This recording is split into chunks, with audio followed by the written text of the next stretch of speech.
2025년 11월 22일 토요일 매일 성경 읽기 쉬운 성경 326일차 로마서 4장. 아브라함의 믿음과 의. 그러면 이 문제에 대해 우리의 조상 아브라함이 발견한 것은 무엇이라고 말할 수 있습니까? 아브라함이 행위를 통해 의롭다함을 얻었다면 그에게는 자랑할 것이 있었을 것입니다. 그러나 하나님 앞에서는 자랑할 것이 없습니다. 성경이 뭐라고 말합니까? 아브라함이 하나님을 믿으니 그 믿음을 그의 의로 여기셨다라고 하지 않습니까? 일을 해서 품삯을 받는 사람은 그가 받는 품삯을 당연히 받을 것을 받는 것으로 생각하지 선물을 받는 것으로 생각하지 않습니다. 그러나 일을 하지 않는데도 품삯을 받는 사람이 있다면 그가 경건하지 않은 사람을 의롭다고 여기시는 하나님을 믿기 때문에 하나님께서 그의 믿음을 보시고 의롭다고 여기시는 것이 됩니다. 다윗은 행한 것과는 관계없이 하나님께서 의롭다고 인정하시는 사람이 받은 복에 대해 다음과 같이 말했습니다. 자기 죄를 용서받고 자기 허물이 가려진 사람은 복이 있다. 주님께서 죄 없다고 인정해주는 사람은 복이 있다. 그렇다면 이 복이 할례를 받은 사람에게만 내리는 것입니까? 아니면 할례를 받지 않은 사람에게라도 내리는 것입니까? 우리는 앞에서 아브라함의 믿음이 의로 여김을 받았다고 말했습니다. 어떤 상황에서 이런 일이 발생했습니까? 아브라함이 할례를 받은 뒤였습니까? 아니면 할례를 받기 전이었습니까? 아브라함이 의롭다함을 받은 것은 할례를 받은 후가 아니라 할례를 받기 전이었습니다. 아브라함은 할례를 받기 전에 믿음으로 의롭다함을 받았으며 그 표로서 할례를 받은 것입니다. 그러므로 아브라함은 할례를 받지 않고도 하나님을 믿는 모든 사람들이 의롭다 여김을 받을 수 있도록 모든 믿는 사람의 조상이 되었습니다. 또한 아브라함은 할례 받은 자의 조상이기도 합니다. 이 말은 그가 할례 받은 사람들 뿐만 아니라 우리 조상 아브라함이 할례를 받기 전에 가졌던 믿음의 발자취를 따라가는 사람들의 조상도 된다는 의미입니다. 하나님의 약속은 믿음을 통해 성취된다.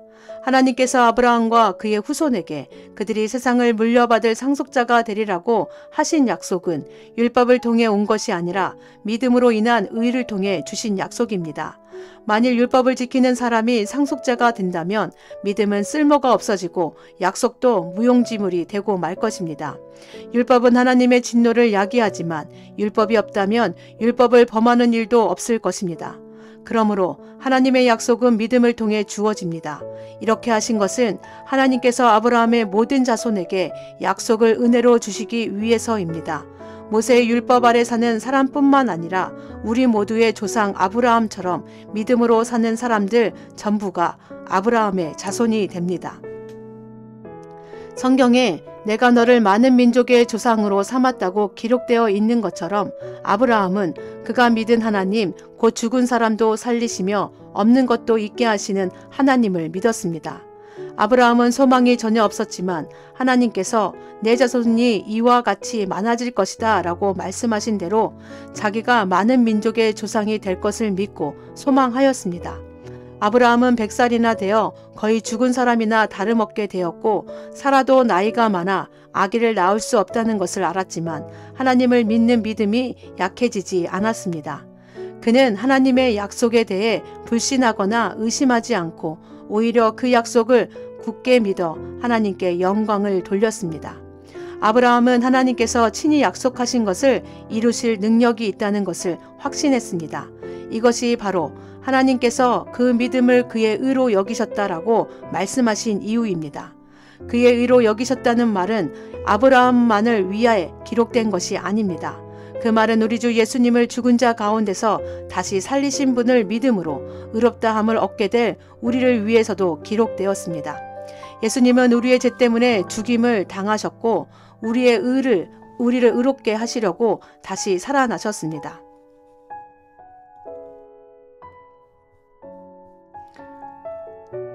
로마서 5장. 의롭다함을 얻은 결과. 우리가 믿음으로 의롭다함을 받았으므로 우리는 우리 주 예수 그리스도로 말미암아 하나님과 함께 평강을 누리고 있습니다. 예수 그리스도에 의해서 또 믿음으로 우리는 지금 우리가 서 있는 이 은혜의 자리에 들어와 있습니다. 그리고 하나님의 영광을 소망하며 즐거워합니다. 이뿐만 아니라 우리는 환난을 당하더라도 즐거워합니다. 그것은 환난이 인내를 낳고 또 인내는 연단된 인품을 낳고 연단된 인품은 소망을 낳는 것을 알기 때문입니다. 이 소망은 절대로 우리의 기대를 저버리지 않습니다. 그것은 하나님께서 우리에게 주신 성령을 통해 우리 마음에 하나님의 사랑을 부어주셨기 때문입니다. 우리가 아직 연약할 때에 그리스도께서 시의적절할 때에 경건하지 않은 사람들을 위해 죽으셨습니다. 의인을 위해 죽은 사람은 거의 없습니다. 간혹 선한 사람을 위해 죽겠다고 나서는 사람이 있을런지는 모르겠습니다. 그런데 그리스도께서는 우리가 아직 죄인이었을 때에 우리를 위해 죽으셨습니다. 이것으로써 하나님께서는 우리를 향한 그분의 사랑을 나타내셨습니다. 그러므로 우리는 그리스도의 피로 말미암아 의롭다함을 얻었으므로 우리가 그리스도를 통해 하나님의 진노로부터 구원을 받을 것은 더욱 확실합니다. 우리가 하나님과 원수가 되었을 때도 그리스도의 죽음을 통해 하나님과 화해하게 되었다면 이렇게 하나님과 화목을 누리고 있는 사람들이 그분의 생명으로 말미암아 구원을 받게 될 것은 더욱 확실합니다. 이뿐만 아니라 우리는 이제 우리 주 예수 그리스도를 통해 하나님 안에서 즐거워합니다. 예수 그리스도로 말미암아 이제 우리는 하나님과 화해하게 되었습니다. 아담과 그리스도.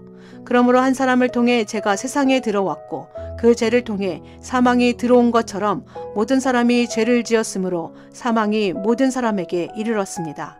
하나님께서 율법을 주시기 전에도 죄가 세상에 있었지만 율법이 없을 때에는 죄를 죄로 여기지 않았습니다.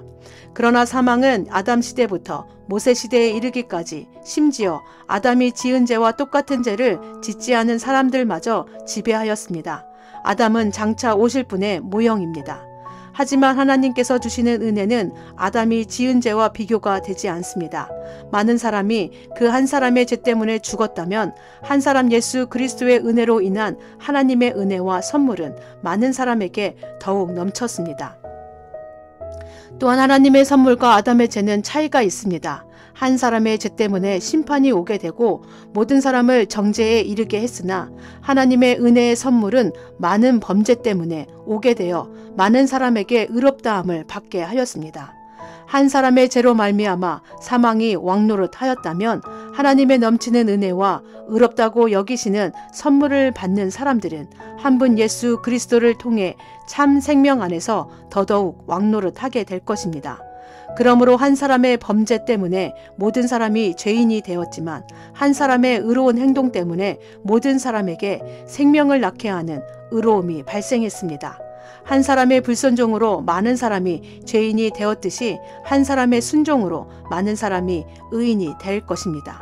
율법은 범죄를 증가시키려고 들어왔습니다. 그러나 죄가 많아진 곳에 하나님의 은혜가 더욱 넘치게 되었습니다.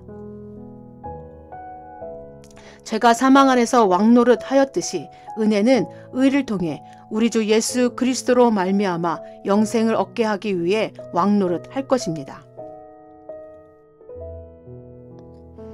로마서 6장 그리스도 안에서 사는 사람. 그러면 우리가 무슨 말을 더 하겠습니까? 은혜를 더하게 하려고 계속 죄를 지어야 하겠습니까? 절대로 그럴 수 없습니다. 죄에 대하여 죽은 우리가 어떻게 죄 가운데서 살 수 있겠습니까? 여러분은 우리가 그리스도 예수와 연합하는 세례를 받았을 때에 그분의 죽음과 연합하는 세례를 받았다는 사실을 알지 못합니까? 그러므로 우리가 죽음에 이르는 세례를 받음으로 그리스도와 함께 묻힌 것은 그리스도께서 아버지의 영광으로 죽은 자들 가운데서 살아나신 것처럼 우리도 새 생명 가운데서 살기 위함입니다. 우리가 그리스도와 연합하여 그분의 죽음에 참여하였다면 그분과 연합하여 그분의 부활에도 참여할 것이 확실합니다. 우리는 우리의 옛사람이 그리스도와 함께 십자가에 못 박혀 죄의 몸이 무력하게 되었으므로 우리가 더 이상 죄의 노예가 되지 않는다는 것을 압니다. 그것은 죽은 사람은 죄의 세력에서 해방되었기 때문입니다.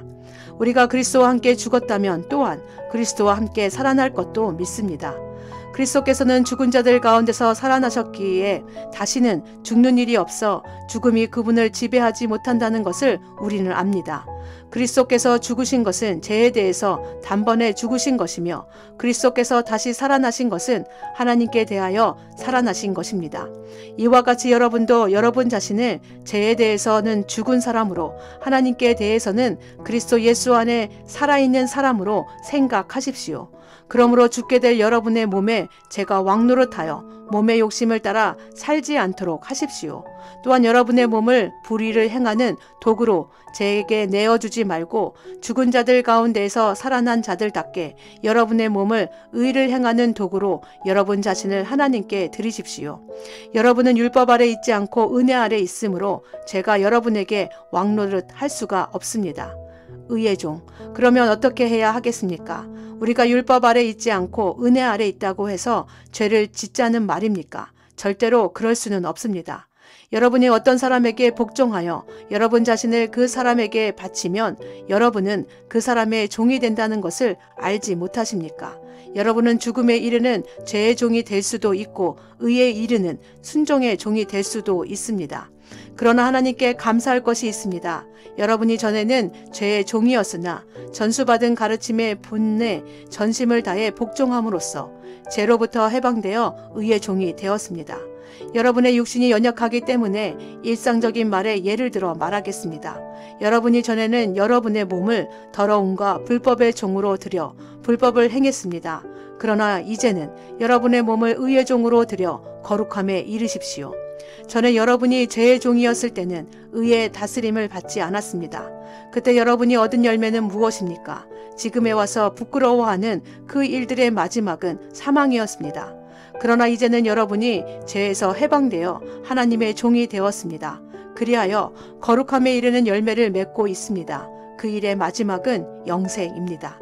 죄의 대가는 죽음이지만 하나님의 선물은 우리 주 예수 그리스도 안에 있는 영생입니다. 로마서 7장 율법의 역할. 형제자매 여러분, 나는 지금 율법을 아는 여러분에게 말하고 있습니다. 여러분은 율법이 사람이 살아있는 동안에만 그 사람을 지배한다는 것을 알지 못합니까? 이를테면 결혼한 여자는 남편이 살아있는 동안에는 법에 의해 남편에 매여 살아야 합니다. 하지만 남편이 죽으면 그 여자는 남편에게 매여 있던 법에서 해방됩니다. 그래서 여자가 남편이 아직 살아있는데도 다른 남자와 결혼하면 그 여자는 간음죄를 짓는 것이 되지만 만일 남편이 죽으면 그 여자는 그 법에서 해방되므로 다른 남자와 결혼하더라도 간음죄를 짓는 것이 되지 않습니다. 내 형제자매 여러분, 이와 같이 여러분들도 그리스도의 몸으로 말미암아 율법에 대해 죽었습니다. 이제 여러분은 하나님께 열매를 맺기 위해 다른 분, 곧 죽은 사람들 가운데서 살아나신 그분의 사람이 되었습니다. 전에 우리가 죄의 성품에 사로잡혀 살았을 때는 율법이 우리 몸에서 죄를 지으려는 욕망을 일으켜 죽음에 이르는 열매를 맺게 했었습니다. 그러나 이제 우리는 우리를 가둔 율법에 대해 죽고 율법으로부터 해방되었습니다. 그러므로 우리는 기록된 문자에 따라 하나님을 섬기는 것이 아니라 성령의 새로운 방법으로 하나님을 섬깁니다. 율법과 죄. 그렇다면 우리가 무슨 말을 하겠습니까? 율법이 죄입니까? 절대로 그렇지 않습니다. 율법이 없었다면 나는 죄가 무엇인지 알지 못했을 것입니다. 율법이 탐내지 말라고 말하지 않았다면 나는 탐내는 것이 무엇인지 알지 못했을 것입니다. 그러나 죄는 이 계명을 이용하여 기회를 엿보아 내 속에서 온갖 탐심을 일으켰습니다. 율법이 없다면 죄는 죽은 것이나 다름없습니다. 전에 내가 율법과 상관이 없었을 때 나는 살아 있었습니다. 그러나 계명이 들어오자 죄가 살아났고 나는 죽었습니다. 그래서 생명으로 인도해야 할 계명이 사실 나를 죽음으로 이끄는 계명이 되고 말았습니다. 제가 계명을 이용하여 기회를 엿보아 나를 속였고 그 계명으로 나를 죽였습니다.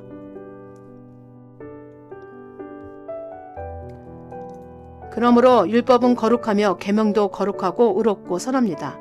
그렇다면 선한 것이 나에게 죽음을 가져다 주었단 말입니까? 절대로 그렇지 않습니다. 죄가 죄인 것으로 드러나도록 하기 위해서 죄는 선한 것을 이용하여 나에게 죽음을 가져왔습니다. 그리하여 죄는 계명을 통해 한층 더 죄의 참모습을 드러내게 된 것입니다. 몸 안에서 일어나는 싸움. 우리는 율법이 영적인 것이라는 사실을 압니다. 그러나 나는 영적이지 못하며 죄의 노예로 팔린 몸입니다. 나는 내가 하는 일을 이해하지 못하겠습니다. 내가 하고 싶어하는 일은 하지 않고 미워하는 일을 행하고 있으니 말입니다. 내가 그런 일을 하면서도 그 일을 원하지 않는 것은 율법이 선하다는 것을 인정하는 셈입니다. 그런데 이제는 원하지 않는 일을 하는 존재는 내가 아니라 내 안에 살고 있는 죄입니다. 나는 내 안에서, 다시 말해서 나의 제약된 본성 안에 선한 것이라고는 하나도 존재하지 않는다는 사실을 압니다. 선을 행하려는 바람은 내게 있지만 선을 행할 수는 없습니다. 나는 원하는 선을 행하지 않고 원하지 않는 악을 행합니다. 내가 원하지 않는 일을 행하고 있다면 그 일을 행하는 자는 내가 아니라 바로 내 안에 살고 있는 죄입니다. 그러므로 나는 이런 법칙을 발견했습니다. 선을 행하려는 마음은 나에게 있지만 악이 나와 함께 있다는 것입니다. 사실 나의 속 중심에서는 하나님의 법을 즐거워합니다. 그러나 나의 몸의 여러 부분들에서는 다른 법이 작용하고 있습니다. 그 법이 내 마음의 법과 싸워 나를 내 몸에서 작용하고 있는 죄의 법에 사로잡히게 합니다. 나는 참으로 비참한 사람입니다. 누가 나를 이 사망의 몸에서 구원해 내겠습니까? 우리 주 예수 그리스도로 인하여 하나님께 감사합니다. 그러므로 나는 믿음으로 하나님의 법에 복종하는 반면 죄악된 본성으로는 죄의 법에 복종하고 있습니다. 아멘.